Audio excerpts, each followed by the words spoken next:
เช้าคุณบ่เป็นได้ลองสลัดเด้อเมื่อยเมื่อยแต่เช้าคุณบ่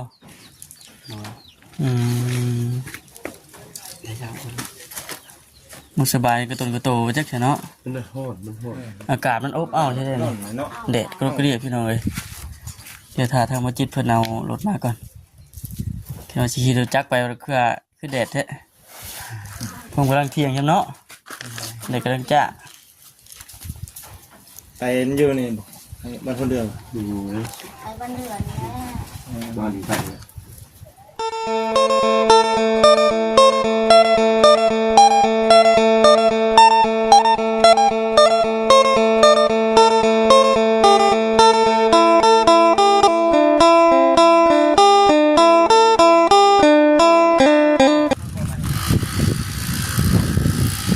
ยังหนึ่งข่าวตอนเที่ยงมาตื่นช่วยนะประชันเนาะสบายดีเด้อสบายดีเนาะตื่นช่วยบ่ฮะเช้านี่เราไม่ได้กินข้าวเช้าได้บ่ได้กินข้าวเช้าได้แล้วว่ะตื่นมาคืออย่างเช้านี่ต้องเขาน้องซื้อบางคนบ่ประหยัดบ่เฮาบ่เคยกินสิบ่เฮาบ่เคยกินบ่ค่อยได้กินเนาะมันบ่อยากว่าใช่เอาบ่ได้กินเด้บ่ได้เอาสิ้นได้ซะเนาะบ่กินตีแต่น้อยเพิ่นบ่กินของกินเสียบแห้งมัดเนาะเกิดนั่น 6-7 โมงนักได้อยากข้าวแล้วไปจัดไปเดี๋ยวสิพาพี่น้อง FC ไปเบิ่งเพื่อนน้องไปท่องเพิ่นน้องเด้อโอเคเดี๋ยวสิมาหาคุยกันตามปกติเฮานี่แหละพี่น้องเอ้ยเนาะไปเนาะนำกันปูนนี่ไว้ใช่ๆยังเหลือเท่านี้ว่าปูนนี่สิมั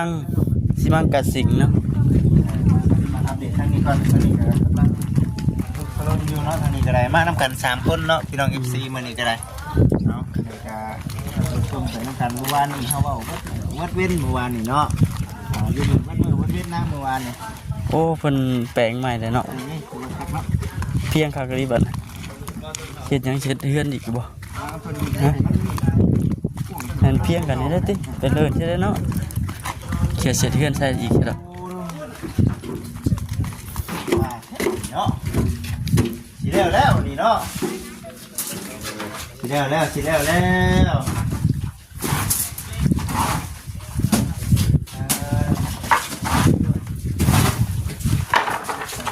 สบายดีเ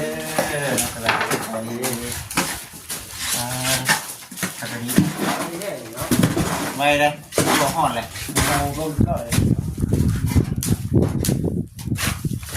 ตัวห่อนเรียบร้อยเนาะตัวห่อนตัวน้ำบุ้งกบเลยนี่เด็กเป็นการกระเทข้ามด้วยแบบนี้เนาะมื้อนึงก็ท่วมได้เนาะตัวนี้นี่สิเป็นตัวเอาไว้คุณวะขุดคันแบบขุดโตอันนี้ทอดเป็นอ๋อยังชิบอตัวนี้อยู่เนาะจำคันเยอะหมื่นจำคือหมื่นถามมาสักทีมันนี่จะว่าประชานไหมเนาะมันคือทีเดียวปิดจ็อบวันนี้จักติ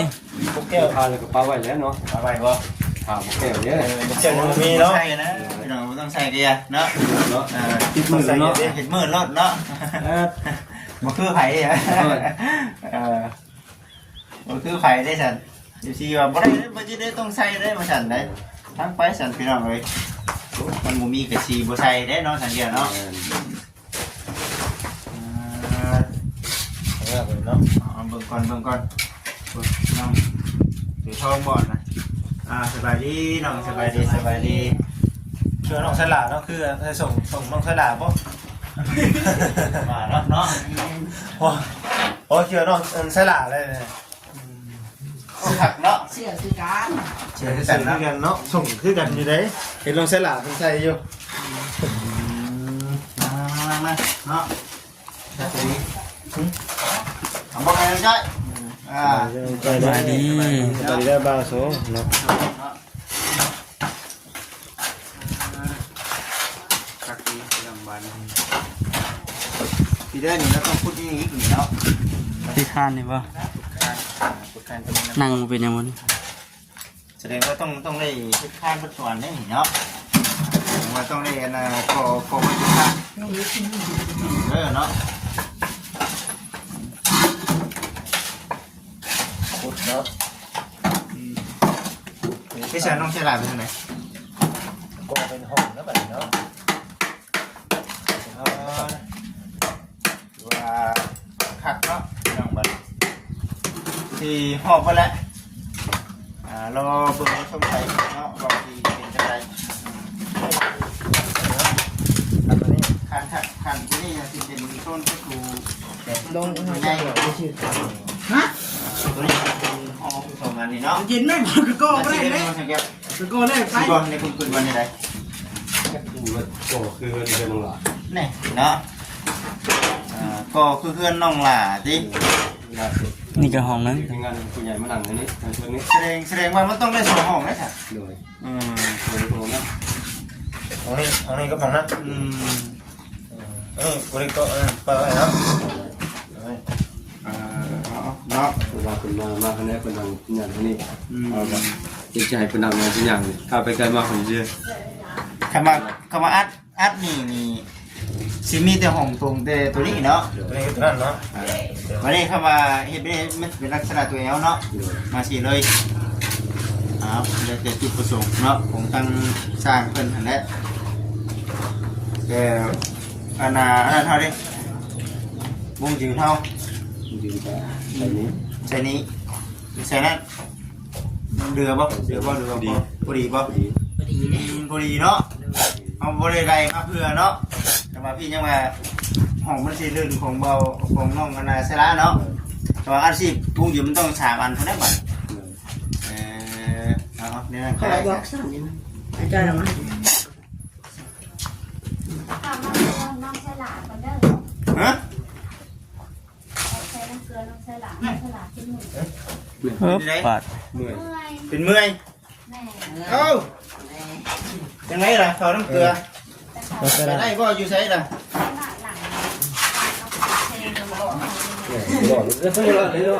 น้องสลาเนาะแล้วจิ้มข้าวน้ำเกลือก่อนเพื่อนเลยน้ำเกลือไหวบ่ไปแล้วเอารถจักรไปบ่ขึ้นบ่ไปน้ำบ่จิตบ่ไปจิตสิพาไปอยู่ใช้เงินหมดสุกันบ่ไปกันนอนชุกันอยู่ระหว่างนี้วัวเลยคือรถจิตเลยไปรถจักรเดียวมันแดดเด้รู้จักเนาะเฮ้ยน่ะไปบ่คำไปเบิ่งดูไปถามมึงน้องฉลาดก่อนไปเนาะว่าเด้นี่ใดเนาะแม่แล้วแต่ละมือก็ได้พักบีบหลังเนาะคนแดดซะเงาแดดนี่ว่าจ๊ะมันมันอย่างที่ได้เนี่ยมื้อนี้ยังบ่ได้เฮ็ดเวียกบ่ใช่มันยังอยู่เมื่อยแต่เช้าพุ่นบ่เป็นได้ลองสลัดเด้อเมื่อยแต่เช้าพุ่นบ่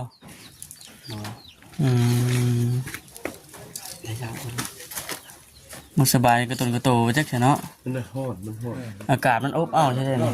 แดดก็เรียกพี่น้องเลยเดี๋ยวถ้าทางมาจิตเพิ่นเอารถมาก่อนเราขี่รถจักรไปคือแดดแท้ผมกำลังเที่ยงเนาะแดดกำลังจ้าไปอยู่นี่บ้านคนเดียวไปบ้านเดือนนี่บ้านใกล้กันคนออกมากันอยู่ใกล้ในบ้านครับมีจักบอนแถวอยู่บนแถวนี้มันมีบนเดียวบนโค้งกันนะวะบนเดียวนะใส่นิกได้เห็นอยู่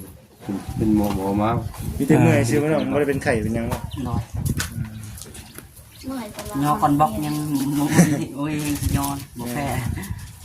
บัดเมื่อยก็เมื่อยเขาเดียวได้เนาะเรื่องนี้ก็ได้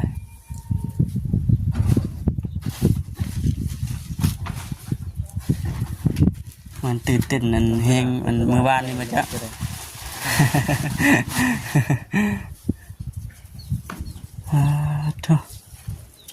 เด็ดก็แท้นี่พี่น้องเนี่ยไปก็ยังเด็ดแบบนี้ เป็นวินแต่แบบให้เป็นวินนี่เนาะ โอ้ พอเลยเนาะ แต่อันนี้เราไม่ไหว ใครแต่ว่าเพิ่นนั้นมุ่งหลังคาขึ้นก้อนบ่อยู่เพื่อนน้องเธอทองก็ได้ คนบ่มุ่งทันเฮ็ดก็บ่ได้ โอ้ยเฮ็ดบ่ได้ดอก อันนี้ ช่วงเดือนเดือน4เนาะเดือน3เดือน4แฮงเอ้ายังบ่มาอยู่นะ ทำไม่ได้มันไปติ แม่น ชวนซ้ายหนูคนละขี่รถจักร มันจังบ่แดดเด้แดดแฮงพอแฮงได้เผื่อไปฮอดพุ่นน่ะเนาะไกลเติบได้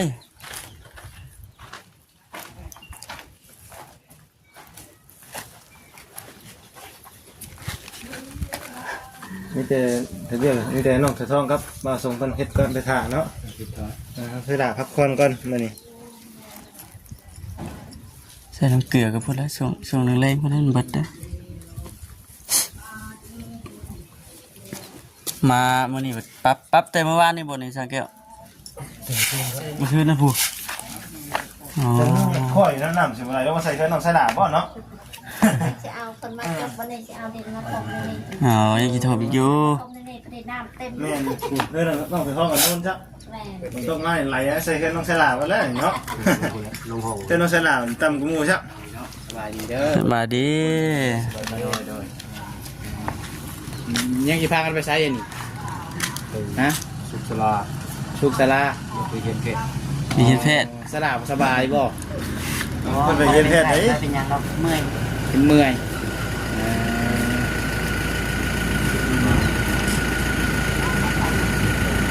เมื่อนั้นก็ต้นกระโตนอนสัน เดี๋ยวสิใส่น้ำเกลือบ่ ไปใส่น้ำเกลือ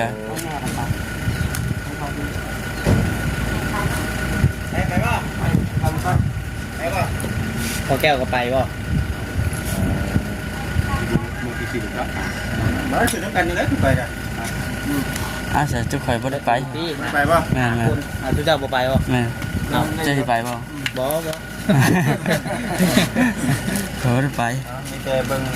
และเบิ่งงานนำเด้อเพราะว่า เพิ่นสิมาชงได้บ่ แล้วจะเคลียร์เบิ่งแถวนี้แหละเดี๋ยวเบิ่งน้องเพิ่นถ่ายไปแถวน้องมุงน้องไม้ไปทางไหนเด้อ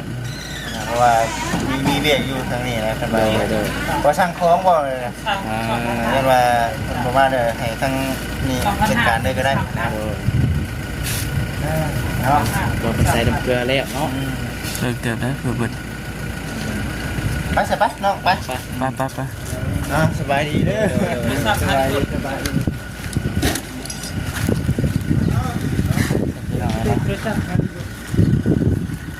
ก็มีแต่ว่าสิอัปเดตถ่ายให้กับชีได้เบิ่งกันแถวนี้แหละเฮาก็ได้เนาะ แล้วเขาจะสั่งยังมา เจ้าแล้วข่อยก็บ่จักข่อยก็งงเงินอยู่ งูมาได้ ข่อยเจ็ดถามดู เขาที่จะสั่งยังมาล่ะจะสั่งยังมา จะช่างยังมา รุ่นไปทำกัน รุ่นบ่ เฮ้ย รุ่นมาข่อยบ่จักได้เนาะ จ้อยมาคนบ่จักคนบ่แห้งเนาะ จักของไผว่านี่ นักของไฟเนาะไฟน้องเสือทองเนาะ พอแล้วมันจะงามนะเนาะพอได้แม่แม่ละมื้อแค่คนนั่น เมื่อยนั่นก็ตัวเลยอันนั่นเลยเนาะ อากาศเปลี่ยนตลอดเนาะเจ้าร้อนเจ้าหนาวอยู่ ห่อนไว้หนาวไว้ ร้อนเลยแล้วบัดนี้เนาะ คนเลยแล้วแบบคนแล้ว เบิดพุ่นแล้วเดือน4เดือน5พุ่นแล้วบาดนี้ เดือนหนึ่งคนแล้วบัดนี้ อือ เดือนหนึ่งไม่เนาะไปกำลังมาที่บ้านเนาะ เฮ้ยเบิ่งไง เพิ่นบ่อยู่ซับ โอ้สิมาเบิ่งนี่บ่โอ้นี่ได้ เจ้า ข่อย เพิ่นเข้ามาบ่วัน บ่ได้เข้ามา เพิ่นเอาเข้ามาวันนี้บ่น้องสวย วงกอกวงกบน้ำเนาะสีนี่สีแท้เลยบ่อยก่อนห้อง ห้องพืช 4ห้องพืช มีแต่ห้องพื้นก่อน แม่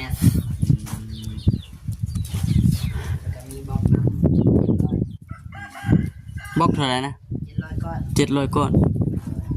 พวกเดือนแต่ผมพอพอดีแล้วเนาะยืมมาก่อน ไล่ยืมก่อนดิ เจ้าก็ต้องเอา เอาเงินจะแล้วก้อนหรือจะมากองของน้ำลาว ยืมกันไปยืมกันมาเลยดิ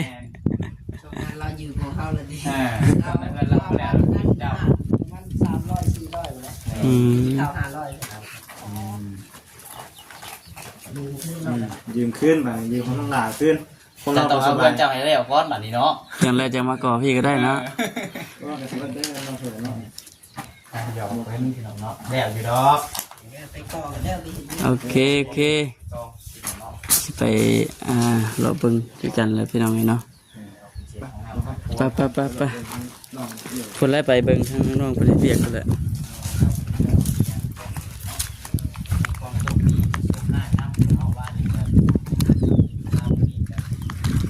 เอาเนาะ เอาเลย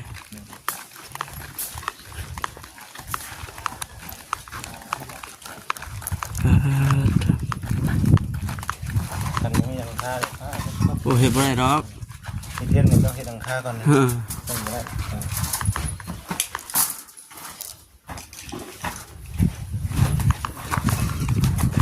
ยังมีไว้ให้รุ่นอีกเลยพี่น้องเนาะทั้งหมด7เพิ่นว่ายังถารุ่นอีกว่าสิเป็นยังจักสิมา สิเป็นของไทยเนาะ จักสิเป็นของไผแล้ว เอาให้ น้องคือทองยังว่ามียิ้มไปก่อนยังเด้อว่าซั่นติ เป็นของไทย เอ เนาะ อ พี่น้องไง รุ่นเบิ่งก่อนพี่น้องเนาะ ลงบ่ถึงได้นี่บ่บอก เนาะถามว่าจิตเพิ่นก็ดีก็ว่าเป็นของไผก็ว่าถารุ่นก่อนว่าซั่น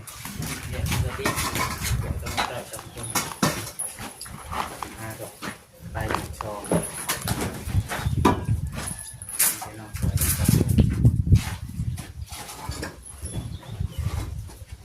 เขามาห่มนะไข่ในเนาะเย็นจะจ้อยนะ เย็นอยู่เด้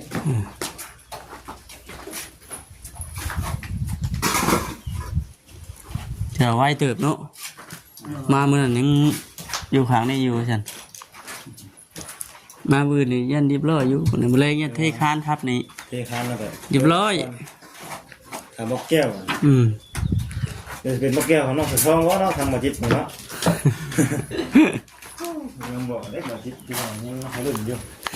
คือสิใช้เวลารุ่นอยู่เนาะสอน เนี่ยเป็นกะโหลกไปจ้ะเนาะ ฮะ เป็นเอากะโหลมาเลยไปจ้ะ ว่าปุ๊เนาะ เกินมาแล้วเอากะโหลมาเลย คืนยังไม่ทันแล้วใช่เนาะเอากระโหลกมาก่อนบ่ ว้าว แม่นที่เนาะ สิใช้นั่นบ่เนาะ บ้านหนึงเจ้าปริมาณทางนี้บ่ว่า บ่เลยมา วันนี้ จิตมาคนเดียววันนึง บริมาทางนี้จังบริรู้จักจังเลย ตัวกดไปใช่ ไปทางปูนบ้านดอกบางยางพุ่นแหละ เอา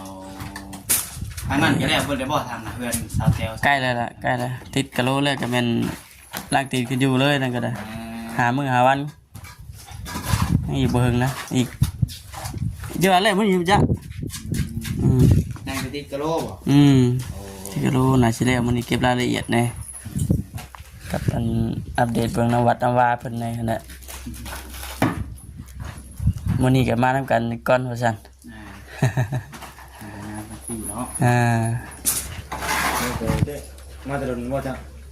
แล้วก็มาวัง10:30นเนี่ยไต่หลังกันมา มาฮอดเจอมาฮอดเนาะไหลหลังกันมา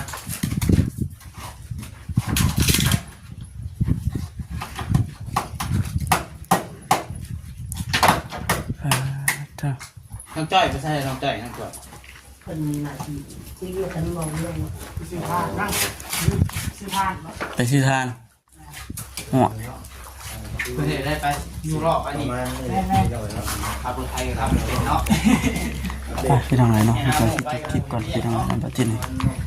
โอเคพี่น้องเนาะ